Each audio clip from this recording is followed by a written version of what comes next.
চ্যানেলে সবাইকে স্বাগত। এই সিজনে প্রচুর আমরা পাওয়া যাচ্ছে।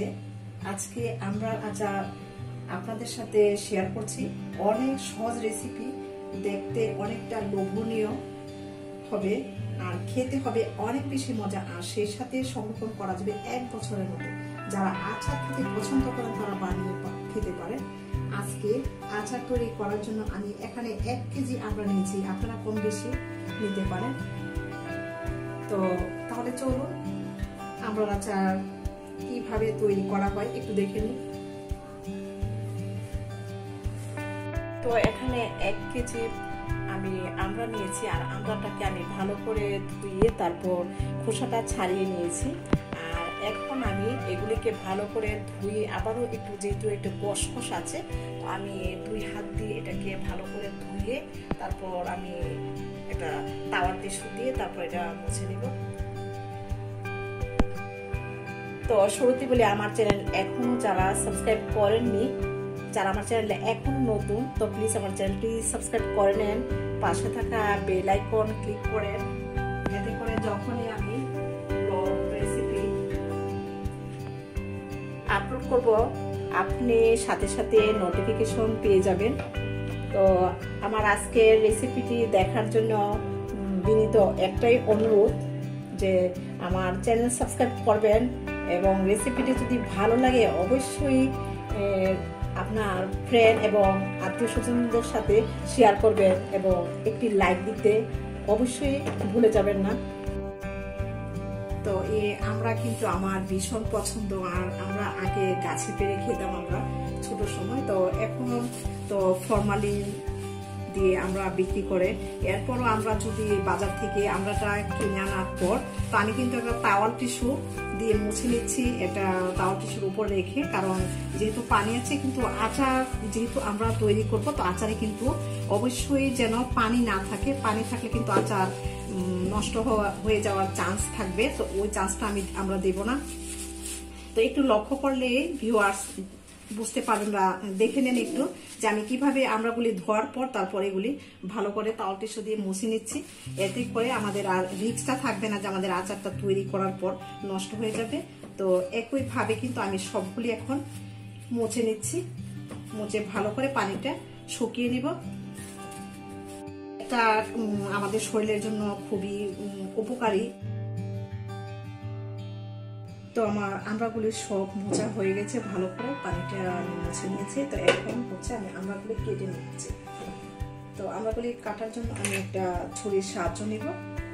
তো এটাকে আমি আমড়াটা কাটার সময় খুব সাবধানে কেটে নিতে হবে, কারণ আটিটা কিন্তু অনেকটা শক্ত, সেই জন্য কিন্তু এটা কেটে নিতে অনেকটা কষ্টকর। ভিতরে যে আটিটা সেটা অনেক শক্ত, তো সেটাকে আমরা আস্তে আস্তে কেটে এটাকে ভিতরের আটিটা ফেলে দিতে হবে।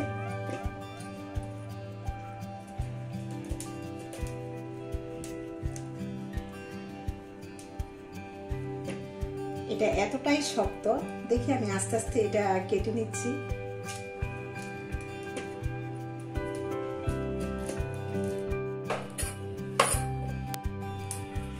তো আমি কিন্তু আমড়াগুলি অলরেডি আমার কাটা হয়ে গেছে, তো কাটতে একটু আমার কষ্ট হয়েছে। তো আপনারা চাইলে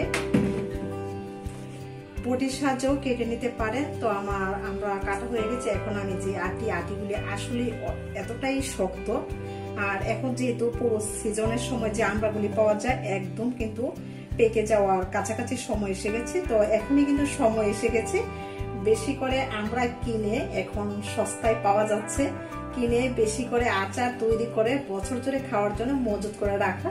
তো আমি এখন আমার এতটুকু হয়েছে, এখানে 1 কেজি আমরা আমি কেটে ধুয়ে তারপর আমি কেটে নিয়ে আবার ধুয়ে নিয়েছি। তো এখন আমি আমড়াগুলি মেরে করার জন্য একটা মিক্সিং বোল নিলাম, বলে আমি উঠিয়ে নিচ্ছি।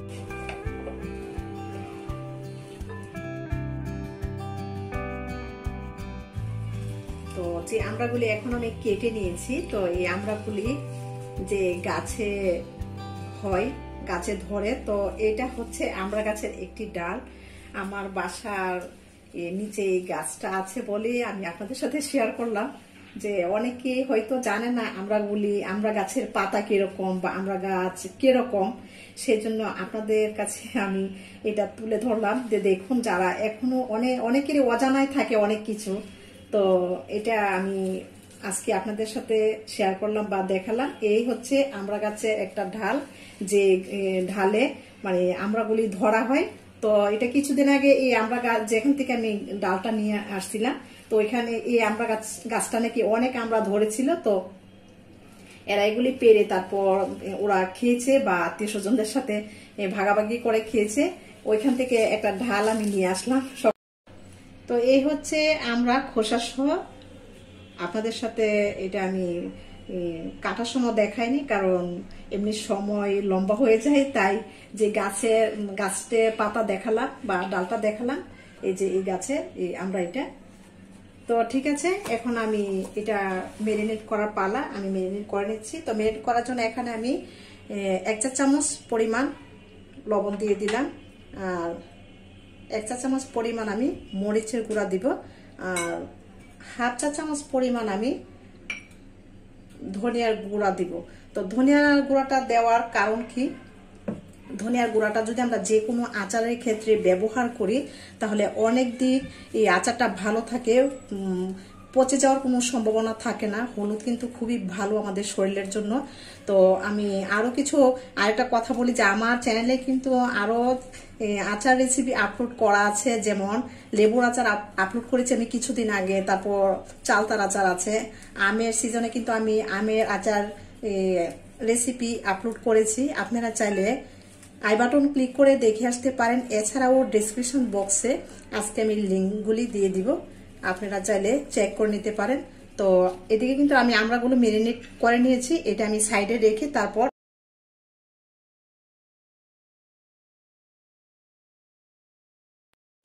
তো আমড়ার আচার তৈরি করার জন্য অবশ্যই কিন্তু একটা মশলা তৈরি করে নিতে হবে। তো মশলাটা তৈরি করার জন্য এখানে আমি একটা বাটি নিলাম, আর এই বাটিতে এখন আমি ঢেলে দিব 4টি রসুনের কোয়া, তারপর হচ্ছে 3টা শুকনো মরিচ, আর হচ্ছে 1 চা চামচ ধনিয়ার গুঁড়া, আর হচ্ছে 5 ফোড়ন 1 টেবিল চামচ পরিমাণ। এছাড়াও আরো দিয়ে দিচ্ছি 1 টেবিল চামচ পরিমাণ 2 রকমের মিক্স করা সরিষা। তো এগুলিকে আমি অল্প একটু পানি দিয়ে তারপর এটা ভালো করে মিক্স করে ব্লেন্ডারে ব্লেন্ড করে একটা মশলা তৈরি করে নিয়ে আসছি। আমি কিন্তু মশলাটা তৈরি করে নিয়েছি। এই যে মশলাটা তৈরি করার পর কতটা মিহি হয়েছে, তবে খুব বেশি মিহি করার কোনো দরকার নেই। তো এটা আমি মিক্স করে তারপর একটা মশলা তৈরি করে নিলাম। তো এখন আমি চুলায় চলে যাব আমরা আচারটা তৈরি করার জন্য।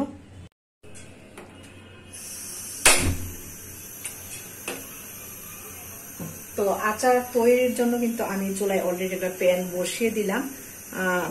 প্যানটার মধ্যে এখন আমি ঢেলে দিচ্ছি 1 কাপ পরিমাণ ঘানিতে ভাঙানো সর্ষের তেল। আপনারাও চেষ্টা করবেন ঘানিতে ভাঙানো সর্ষের তেলটা ব্যবহার করতে, এতে করে আচার দীর্ঘদিন খুব ভালো থাকে। তো এখন আমি কিছুটা গরম মশলা অ্যাড করব এই তেলের মধ্যে। তেলটা কিন্তু আমার গরম হয়ে আছে, আর এই সময়টা কিন্তু চুলার আঁচটা অবশ্যই কমিয়ে তারপর এটাকে ভাজতে হবে, বাকি সবগুলি কাজ করতে হবে। চুলার আঁচ অবশ্যই। আর এখানে 3টা শুকনো মরিচ আমি দিয়ে দিলাম, আর 3টা রসুনের কোয়া আমি দিয়ে দিলাম। তো এগুলোকে একটু নেড়ে চেড়ে আমি একটু ভেজে নিব।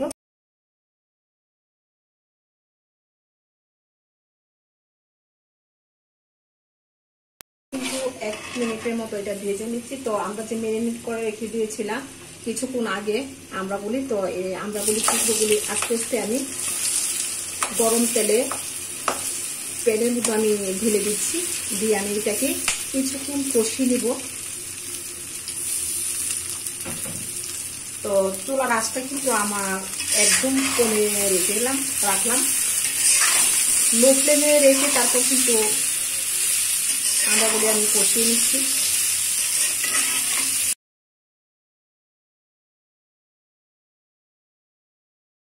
কিন্তু 1 মিনিটের মতো এটা ভেজে নিচ্ছি। তো আমরা যে মেরিনেট করে রেখে দিয়েছিলাম কিছুক্ষণ আগে আমড়াগুলি, তো এই আমড়াগুলি টুকরোগুলি আস্তে আস্তে আমি গরম তেলে প্যানের মধ্যে আমি ঢেলে দিচ্ছি, দিয়ে আমি এটাকে কিছুক্ষণ কষিয়ে নিব। তো চুলার আঁচটা কিন্তু আমার একদম কমে রাখলাম, লো ফ্লেমে রেখে তারপর কিন্তু আমড়াগুলি আমি কষিয়ে নিচ্ছি।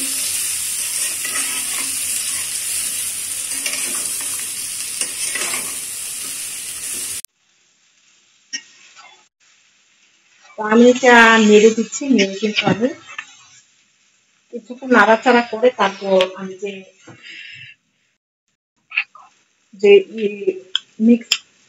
মিশ্রণটা আমরা রেডি করে রেখেছিলাম, তো এটা এখন আমি এই যে দিয়ে দিলাম, দিয়ে তারপর এটাকে আরো ভালো করে কষিয়ে নিতে হবে। এছাড়াও আরো দিয়ে দিচ্ছি তেঁতুলের মাঠ। তো অবশ্যই সবাই মনে রাখবেন যে আমরা কিন্তু খুব বেশি টক নয়, তো আমরা টক করে খেতে চাই অবশ্যই কিন্তু তেঁতুলের মাঠটা দিতে হবে, তা না হলে কিন্তু আচারের টকের ফ্লেভার কিন্তু একদমই নেই। আর কিছু পরিমাণ এখানে আমি পানি অ্যাড করবো। তো আমি একটু নেড়ে নিলাম, নেড়ে এখন আমি চিনি অ্যাড করব। তো চিনিটা হচ্ছে যার চিনি মিষ্টি যে যেরকম পছন্দ করে ওইটা বুঝে শুনে তারপর অ্যাড করবেন। আপনি কেমন মিষ্টি পছন্দ করেন সেটা বুঝে শুনে তারপর আপনি চিনিটা দিবেন। তো আমি এখানে হাফ কাপ পরিমাণ লাল চিনি অ্যাড করলাম। লাল চিনিটা খুবই ভালো, নর্মাল সাদা চিনির চাইতে অনেক গুণ ভালো এই লাল চিনিটা আমাদের শরীরের জন্য। তো এটা এখন আমি ঢাকনা দিয়ে ঢেকে তারপর 10 মিনিটের মতো কষিয়ে নিব।